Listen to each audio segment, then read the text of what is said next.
Goedenavond en welkom bij het Bonaire Journaal van deze week. Mijn naam is Charlotte van Nerino en in dit journaal brengen wij het nieuws in het Nederlands. BIA opent officieel het buitenterras als onderdeel van de uitbreiding van de vertrekhal van Flamingo International Airport. Alle gebruikers van de airport, alle leveranciers die hier aanwezig zijn, die hebben meegebouwd aan deze uitbreiding. De RVC en zeker ook OLB met gezaghebber Reina, gedeputeerde Tielman en ook gedeputeerde Kroon. Van harte welkom nogmaals. Flamingo Airport is voor de bewoners van Bonaire natuurlijk een poort naar de regio, een poort naar de wereld. En dat is een belangrijke plek, ook voor bezoekers die naar ons eiland komen. Het is een startpunt van hun verblijf hier, maar ook het einde van hun verblijf. En zo'n herinnering blijft bij hun. Dus wij willen daar ons uiterste best voor doen om daar een prettige ervaring van te maken. Nou, daartoe hebben we onder andere deze uitbreiding van de vertrekhal gerealiseerd. Maar eigenlijk is deze uitbreiding staat niet op zichzelf. Rond 2018, 2019 is er een start gemaakt met een aantal verbeteringen. En toen jullie allemaal net binnenkwamen, zijn jullie door de nieuwe security area gekomen. Waar meer ruimte is voor de passagiers om zorgvuldig het security proces uit te voeren. Vervolgens kom je langs een nieuw winkelgebied. En uiteindelijk hebben we met dit terras een flinke uitbreiding van de wachtruimte gerealiseerd met horecagelegenheid. En dat draagt allemaal bij aan die beleving van die passagiers. Maar we zijn nog lang niet klaar. Het werd al eerder gezegd, er komen nog een aantal verbeteringen aan op de korte termijn. En dan hebben we het echt over de komende 1-2 jaar. We ontvangen binnenkort een grotere aankomstboot, waardoor de passagiers meer ruimte hebben om hun koffer af te pakken. Afhandelaren hebben meer ruimte om te werken. En daarmee gaat de doorstroom in de aankomsthal flink verbeterd worden. We gaan het restaurant op de airport renoveren. Daarmee ontstaat ook extra ruimte. Ruimte die we gaan inzetten om uiteindelijk de aankomsthal zelf ook te vergroten. We zijn momenteel aan het werk met een paar lokale aannemers om een afvalwaterinstallatie af te maken en op te leveren. Waardoor we ook schoner en milieubewuster opereren. De baanverlichting werd al genoemd. Een heel belangrijk groot project ten behoeve van de veiligheid. En we kunnen nog wel een tijdje doorgaan. Er komt een lift aan voor passagiers die minder mobiel zijn. Waardoor we dat proces ook veel netter en beter kunnen organiseren. Zo zijn we stap voor stap bezig om ook nu op de korte termijn de airport beter te maken. Er zijn ook plannen voor de langere termijn. Daar praat ik jullie heel graag een andere keer over bij. Maar dat denken vordert ook. En inderdaad, met het ministerie en OLB zijn we in gesprek om ook structureel op de lange termijn verbeteringen mogelijk te maken.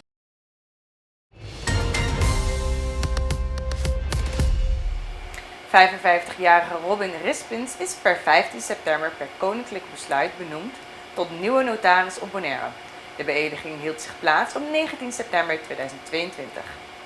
Ja, wat kan ik erover vertellen? Nou, ik ben in Nederland dus ook notaris geweest en dat vond ik een heel boeiend werk. En het mooie daarvan is dat je mensen tegenkomt op de kruispunten van hun leven en dan mag je mee helpen oversteken. Dat wil zeggen, we hebben een huis gekocht, we gaan uit elkaar, er is iemand overleden. Dat zijn zeg maar bijzondere momenten, altijd momenten met een bepaalde lading.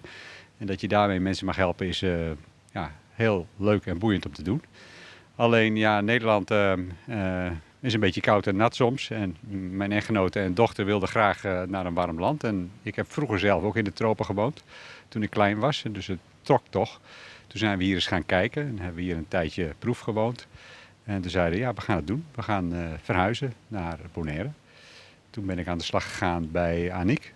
En vond ik ook leuk werk. Weer even een ander decor en ook iets andere klantenbestand. En vervolgens kreeg ik te horen dat Aniek ermee zou stoppen. En toen heb ik besloten om te solliciteren. En ze hebben mij aangenomen. Dus daarom sta ik nu hier. U heeft ook verteld dat je 17 jaren notaris in Nederland was. Is dat zo? Ja, ik ben in 1993 begonnen als kandidaat-notaris en heb dat een jaar of 12 gedaan en toen 17 jaar notaris geweest. En die praktijk die heb ik overgedragen en toen ben ik hierheen verhuisd en toen ben ik bij Aniek gaan werken. Wat kunnen we nu verwachten van u op Bonaire? Ja, eigenlijk hetzelfde wat ik altijd al deed. Dus gewoon mensen helpen bij de dingen die wij doen. En dat is meestal akten maken, zoals overdrachten van woningen, hypotheken, testamenten, huwelijkse voorwaarden, samenlevingscontracten, BV's. Ja, dat soort dingen. Wat vind je toch van deze werk, dus als notaris? Ja, zoals ik eigenlijk al net al zei, ik vind het heel boeiend om mensen te helpen op de bijzondere momenten. Hè, wanneer het een bijzonder moment is in hun leven.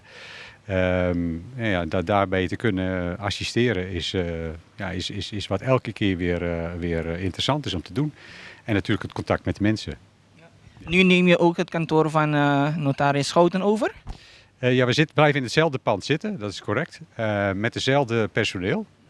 Dus eigenlijk verandert niks, alleen een nieuwe kapitein. En wat kunt u als boodschap aan de bevolking zeggen? Ja, ik vind het een eer om hier het werk ook te mogen doen. En ik heb er erg veel zin in. En ik zie de mensen graag bij mij op kantoor. Afgelopen maandag hield het Expertisecentrum Onderwijs Zorg Bonaire, EOZ, een persconferentie van Collegio Amy Schermers, KES, omtrent specialistische voorzieningen voor het primaire onderwijs. In hun onderzoek komt ervoor dat er in de basisschool ongeveer 49 leerlingen zijn met specialistische behoeften die baat hebben bij specialistische voorziening. In het voortgezet onderwijs is dit aantal 38 leerlingen die specialistische behoeften hebben en die ook baat hebben bij plaatsing in specialistische voorziening.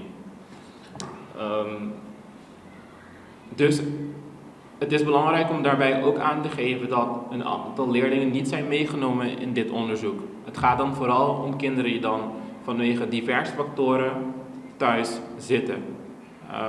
Maar belangrijk om daarbij ook aan te geven, we zijn hard bezig samen met leerplichtambtenaar om deze leerlingen dan in kaart te brengen. Niet alleen maar over het aantal, maar ook over de problematiek en hun behoeftes. Zodat we ze zo goed mogelijk uiteindelijk kunnen helpen. Nogmaals, ons slogan is, toen moet je de conta, alle kinderen tellen. Alle kinderen zijn belangrijk en dat willen we graag ook doen. Nou, als we kijken naar de cijfers van de verschillende adviesbureaus, de onderzoeken die ze hebben gedaan, hebben we gekeken, hoeveel capaciteit hebben we nodig voor specialistvoorziening?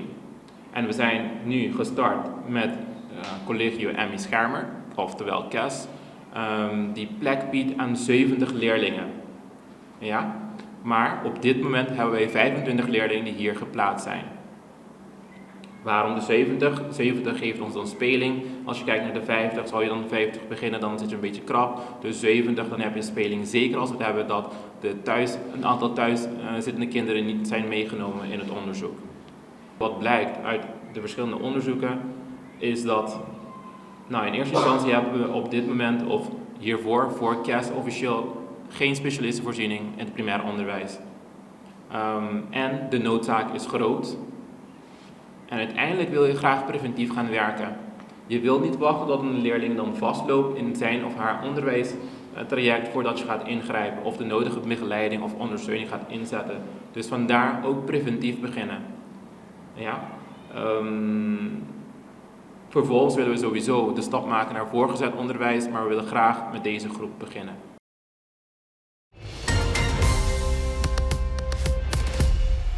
Vervolgens vertelt de heer Welvaart meer details van de specialistische voorzieningen.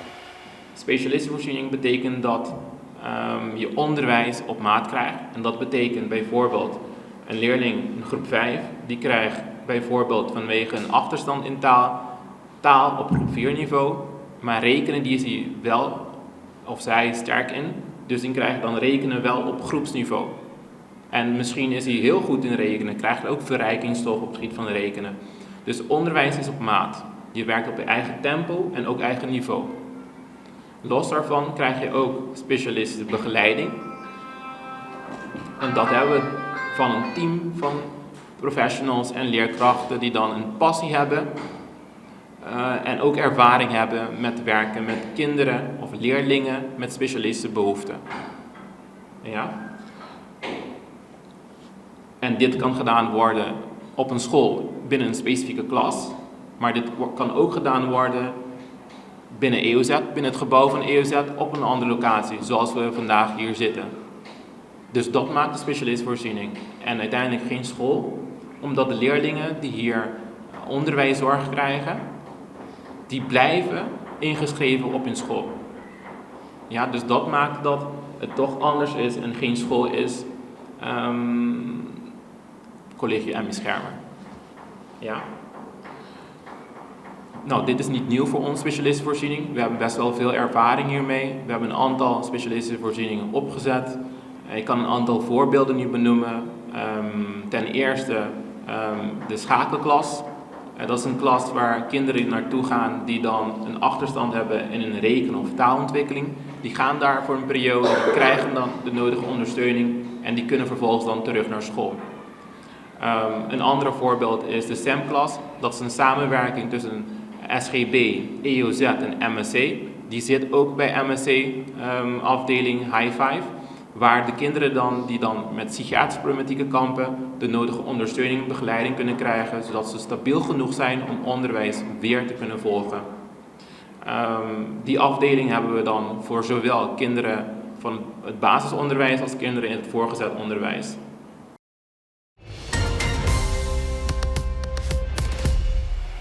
Wij gaan nu naar de reclame en zijn zo bij je terug.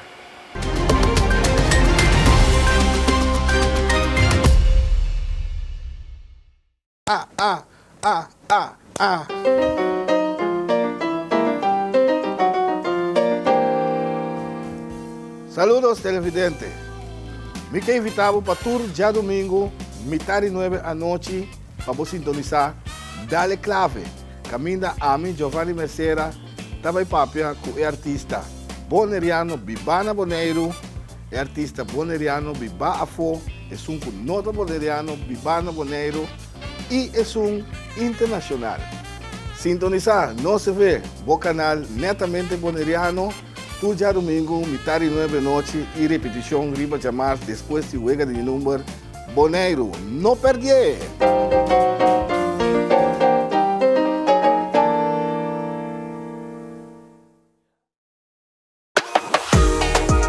Plataforma Farandulero TV, programa cargado com entrevista e farandula, com cobertura de turnos islanang, apresentado para Sadi Klaber. Todo domingo à noite, metade de 10 com repetição, já webs 10 para 9, sente aqui na nossa TV, o canal netamente boneriano. Plataforma Farandulero TV, apresentado para Sadi Klaber.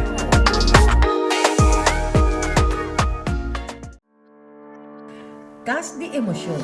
Camina nossa cria espaço para crescimento mental, emocional e assim elevar a vida personal. Não te importa a raça ou sexo. Cas de Emoção.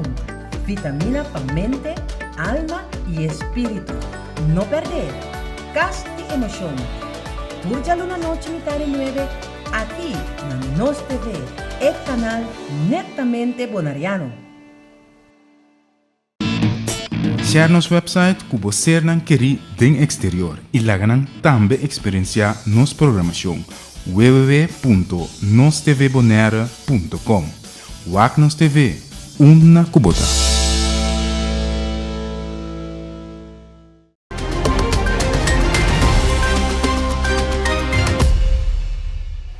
Welkom terug bij het Bonaire Journaal.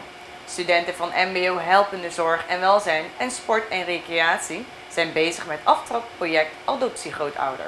We spreken met directeur Lisette Keizer. We zijn bij de kick-off van een fantastisch project, namelijk Adopteer een Oudere. En als u achter mij kijkt, dan ziet u allemaal ouders die hier zijn. En wat is nou de bedoeling van Adopteer uw ouder? Dat onze studenten van Helpende Zorg en Welzijn en van medewerkers Sport en Recreatie, dat zijn 18 studenten, die gaan dit schooljaar samen met een oudere aan de slag. En ze hebben vandaag een intake gedaan en dat is een hele professionele intake geweest, want er is gekeken waar wonen de ouderen, wat zijn hun hobby's, wat zijn hun wensen op het gebied van eten.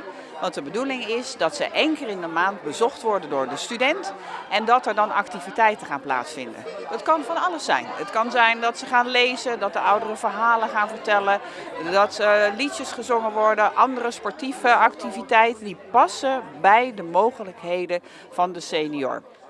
En op die manier leren wij onze studenten om professioneel met ouderen om te gaan, maar wel vanuit hun hart. Want ja, dat hoort natuurlijk bij deze beroepsgroep. Want als je helpende zorg en welzijn doet, dan hoor je op een echt met je hart om te gaan met je doelgroep. Het eten wat gemaakt wordt, dat doen we hier op school, in restaurant Lisette. En dat nemen onze studenten dan weer mee naar de ouderen. Wat we ook gaan doen is zorgen dat de studenten contact blijven houden door middel van een kaartje of een brief. Dus op deze manier zijn we denk ik fantastisch bezig. Het is heel erg praktijkgericht, dat vinden wij belangrijk als mbo. En we doen wat voor Bonaire. Ook dat vinden wij steeds bij alles wat we doen een belangrijk onderdeel. Nou, je ziet als je kijkt dat de ouderen het enorm gezellig vinden. Ze hebben ook andere familieleden meegenomen, dus vandaar dat we echt een hele feestelijke kick-off hebben.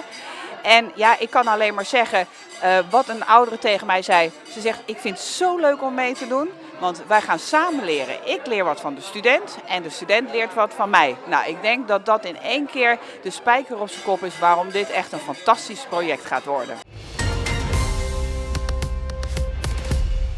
Visuele kunstenaar Timon de Laat is voor de tweede keer weer terug op Bonaire en verfraait de buurt van Antriol met een nieuwe wandschildering. Ja, mijn naam is Timon de Laat, ik ben een kunstenaar uit Rotterdam, Nederland. Ik maak werk op doek, maar ook op muren. Ik schilder dat in Europa, Nederland, maar eigenlijk ook wereldwijd. En ik ben deze keer voor de tweede keer terug op Bonaire op uitnodiging om een nieuwe muurschildering te vervaardigen. Inderdaad in Antriol. Kijken naar een ontwerp, naar een thema wat past. Iets ook wat ik hopelijk vind aansluiten bij de Caribische vibe hier op Bonaire. Veel van mijn werk gaat eigenlijk over een culturele uitwisseling. Dus ik schilder bijvoorbeeld mensen uit nou, laten we zeggen, ik was laatst in Venezuela of in Uruguay en daar heb ik een meisje uit Zambia geschilderd. En het meisje wat ik in Zambia heb geschilderd, die is dan in Uruguay neergezet en dan heb ik daar ook weer foto's gemaakt van mensen in Uruguay en die neem ik dan bijvoorbeeld weer mee naar de volgende plek waar ik ga schilderen. En zo maak ik eigenlijk bij elke plek waar ik ben een overstap naar de volgende locatie waar ik ga schilderen. Zodat alle muren met elkaar communiceren en uiteindelijk een verhaal vertellen over de mensheid. En over onze culturele identiteit. En uiteindelijk ook soort van als een beetje een reminder dient. Als een reminder zeg maar, dat we gewoon allemaal mensen zijn. Dat we allemaal dezelfde waarden hebben en dezelfde dingen zoeken. Hetzelfde geluk zoeken. Is dit schilderij ook zo'n geval? Ja, dit is een foto die ik heb genomen in Colombia. Ik weet niet waar de dame vandaan komt. Ik weet niet of zij Colombiaans is of niet. Maar ik ga dan bijvoorbeeld hier binnenkort op Bonaire ook weer foto's maken. Ik ben op zoek naar echt de original vissers, de pescadores. En die zou ik dan graag bijvoorbeeld mee willen nemen. En de volgende keer als ik een opdracht heb, misschien in een vissersdorp ergens in Noorwegen of zo, dan zou ik een Bonaireaanse visser in Noorwegen schilderen. Vertel ons een beetje over deze werk van jou. Hoe begin je? Ja, als het eenmaal op de muur staat, dan is het af en dan lijkt het inderdaad gewoon wel makkelijk. Maar het begint eigenlijk bij mij met reizen, met fotografie, wat ik net zeg. Dus een stukje antropologisch onderzoek, fotografie. En daarna maak ik een schets, die stel ik voor aan de klant. En dan kom ik hier bij de muur aan. Dan gebruik ik een doodlegrid, heet dat. Dat is eigenlijk een manier om referentiepunten op een muur te zetten. En met die referentiepunten kan ik de schets overzetten in verhouding. En begin ik met het uitzetten van lijnen. Dus eigenlijk zet ik de schets op de muur. En daarna werk ik van boven naar beneden, van de achtergrond naar de voorgrond en van donker naar licht. En hoe ging het? Want op Bonaire, het was een redelijke warme periode hier op Bonaire. Hoe ging het? Ja. Dus, de eerste dag kwam ik hier aan in een t-shirtje en dacht ik van misschien heb ik toch niet genoeg zonbescherming. En daarna heb ik een longsleeve gehaald en een hoedje opgedaan en dat ging eigenlijk gewoon goed. Ja. En hoe lang heb je erover geduurd? Dit is, even kijken, in 8 dagen heb ik dit geschilderd. Toch best snel. Ja, vindt u? Ja? Ja? Zou ik het moeten doen, denk ik dat het maanden gaat duren. Ja, maar dat is misschien ook door de jaren zeg maar, heen krijg je steeds meer ervaring en gaan dingen sneller of soepeler. Ja, heb je meer werken die je op Bonaire moet gaan doen of zoiets? Nou, vorig jaar heb ik hier wat werken gemaakt, zoals Lailana op Kaya Bonaire, zeg maar, bij de Tiki Bar, samen met een project Street Colors Bonaire en Rewriters. Die is toen derde van de wereld verkozen. Dat is eigenlijk mede dankzij alle mensen hier op Bonaire. Dat er zoveel mensen ook hebben gestemd, zijn we derde geworden. Dus dat was vorig jaar. En dit jaar is dit mijn eerste muurschildering en er komen her en der nog wat kleinere dingetjes. De bedoeling is ook dat ik op Scooters Bonaire bijvoorbeeld, de verhuur, dat ik daar ook een muurschildering ga maken aan de zijkant van de gevel. Dus mensen zullen misschien nog wel wat meer werk van mij zien op het eiland. Ik zie daar een bord, mensen kunnen je, laten we zeggen, taggen en Instagram en zo. Vertel me meer over. Ja, nou, ik vind eigenlijk die interactie heel belangrijk. Dus het is leuk om een muurschildering te maken, maar eigenlijk ook de interactie met de mensen hier. Zeker bijvoorbeeld in Antriol, waar ik misschien wat minder kennis van heb of weet van heb, vind ik juist die interactie heel erg leuk. En door mijn Instagram, als ze me dan een bericht sturen of als ze kijken naar de post, dan kan ik daar een soort van het gesprek vervolgen.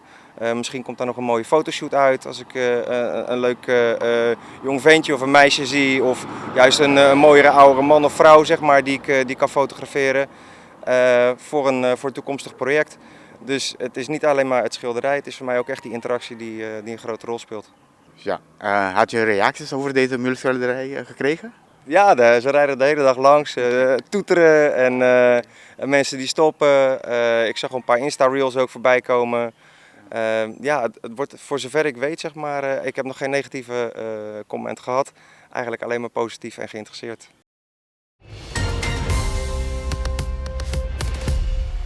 Dit jaar organiseert Stichting Lezen en Schrijven voor de derde keer een Summer School in de Regatta Week voor kinderen van het primaire onderwijs. Leerlingen kunnen tijdens de Regatta Week oefenen met Nederlands spreken, luisteren en begrijpend lezen. Ik ben mevrouw Jane. Ik doe al 6 jaar mee met deze Summer School. En inderdaad, in de Regatta vakantie is er weer een Summer School voor de kinderen van groep 7 en 8 van de basisschool. Summer School, wat krijgen deze kinderen in het Summer School? Ze krijgen alles in het Nederlands. Ze doen leuke activiteiten in de middag en in de ochtend krijgen ze taaloefeningen, heel gevarieerd. Ze kunnen ook lezen, Nederlandse boeken lezen. De bibliotheekbus is er. Verder doen we spelletjes, maar alles gebeurt in het Nederlands. Ze hebben zo'n rooster. We beginnen om 8 uur, even met een beetje opwarmen en dan gaan we naar de klas. Dan krijgen ze van de leerkracht, zien ze wat het dagprogramma is. We kunnen spel doen, we kunnen woordenschat doen. We kunnen oefenen om gesprekken te kunnen voeren in het Nederlands. We gaan op de computer en dan doen we taaloefeningen. Dit jaar geen muiswerk, maar leuke taaloefeningen gaan we doen om de woordenschat ook van de kinderen te verrijken. En we leggen ook de nadruk op het lezen. Lezen is heel belangrijk. Mevrouw Jane, kinderen die willen inschrijven, hoe kunnen ze dit doen? We hebben flyers naar de scholen gebracht. Inschrijfformulieren die ze moeten invullen en dat kunnen ze krijgen van hun leerkracht. Ze vullen het in, geven het terug en het wordt door ons opgehaald. Hoeveel kinderen kunnen meedoen? We nemen 15 per groep, dus afhankelijk van de belangstelling. Maar we gaan niet hoger dan 4 groepen van 15 kinderen. Geef je toch de kans om de ouders uit te nodigen om hun kinderen te laten inschrijven voor deze summer school? Nou, ik zou zeggen, ouders, schrijf je kind in. Ja, want het is heel goed. We hebben elk jaar goede resultaten gehad. De eerste dag moet je zien hoeveel ouders er zijn om hun kind te brengen. Ja, en het komt hun alleen maar ten goede. En de ouders die werken, die weten dan ook dat hun kind niet thuis gewoon zit, maar ergens is om nog iets mee te krijgen dat ze kunnen gebruiken op school.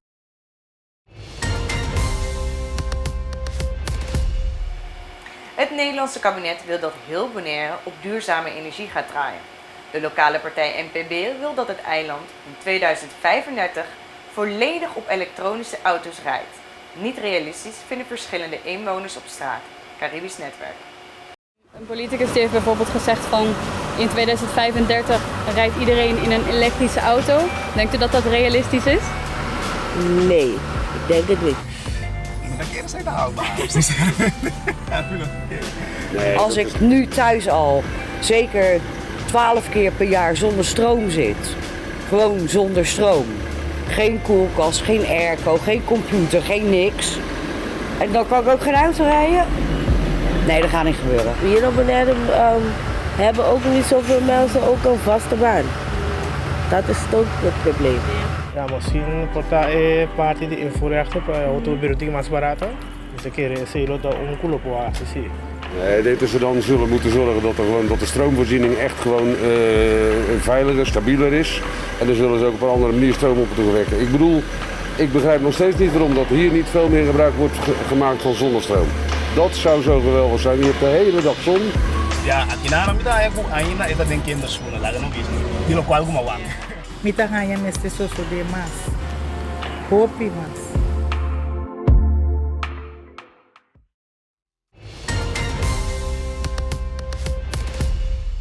Het kabinet investeert daarom in herstel, vernieuwing en groei, want cultuur confronteert, maakt moeilijke zaken bespreekbaar en verbindt mensen. In een samenleving waarin geen plaats is voor racisme en discriminatie en waar iedereen zich gehoord en erkend voelt, is een open blik nodig op de minder mooie bladzijden uit onze geschiedenis. Niet om met opvattingen van nu te oordelen over onze voorouders. Wel met oog en gevoel voor wat onze geschiedenis betekent voor verschillende groepen en culturen die deel maken van onze samenleving. Dat geldt nadrukkelijk voor het hele Koninkrijk en voor alle landen waarmee wij vanwege de geschiedenis een speciale band hebben. Door het gesprek over het verleden te voeren wil de regering bijdragen aan noodzakelijke erkenning en de verbinding tussen mensen. Hoe moeilijk en emotioneel dat gesprek soms ook is, onze blik op het verleden kan niet statisch zijn. Eerder al sprak de regering zich uit over het optreden van de Nederlandse overheid tijdens de Jodenvervolging en het extreme geweld van Nederlandse zijde tijdens de dekolonisatieperiode in Indonesië. Op weg naar de herdenking van 150 jaar afschaffing van de slavernij in 2023 is er opnieuw aanleiding onszelf rekenschap te geven van ook dit deel van onze geschiedenis. Leden van de Staten-Generaal. Tezamen zullen wij werken voor het heil van Nederland. Aldus mijn grootmoeder in 1948. Het zijn woorden die steeds opnieuw actueel zijn. Laat ons in deze onzekere tijd hoop en hernieuwd vertrouwen putten uit de wetenschap dat maatschappelijke vernieuwing in ons land altijd stapsgewijs en door samenwerking wordt bereikt. Zo was het in het verleden, zo is het ook nu. En vanuit die gedachte wil de regering samen met u en samen met alle positieve krachten in ons land blijven werken aan oplossingen voor vandaag en een goede toekomst voor alle inwoners van het Koninkrijk. U mag zich in uw belangrijke werk gesteund weten door het besef dat velen u wijsheid toewensen en met mij om kracht en Gods zegen voor u bidden.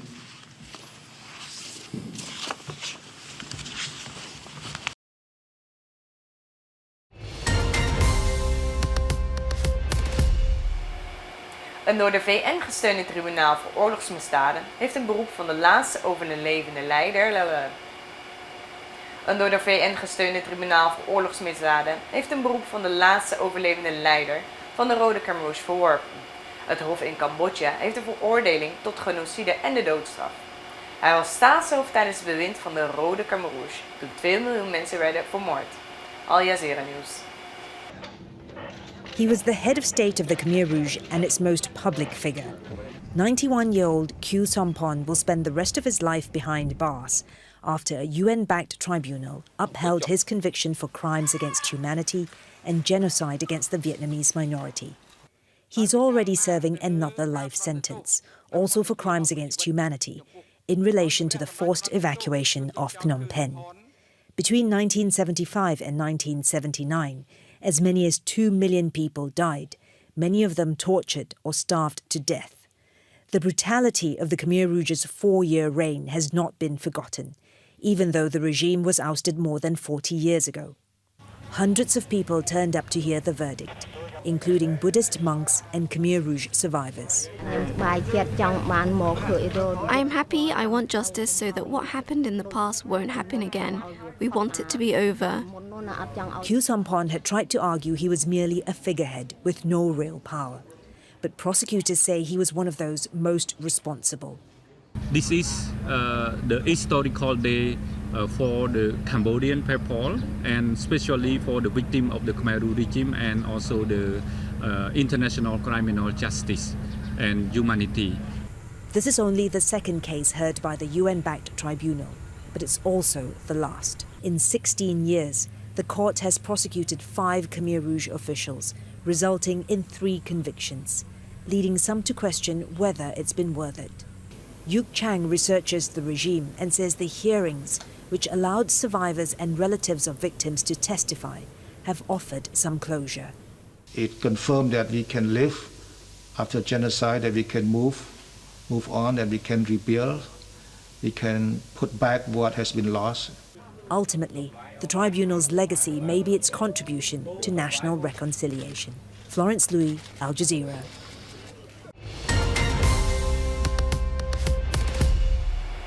U keek naar het Bonaire Journaal van deze week. Mijn naam is Charlotte van Nerino en ik wens u nog een fijne avond.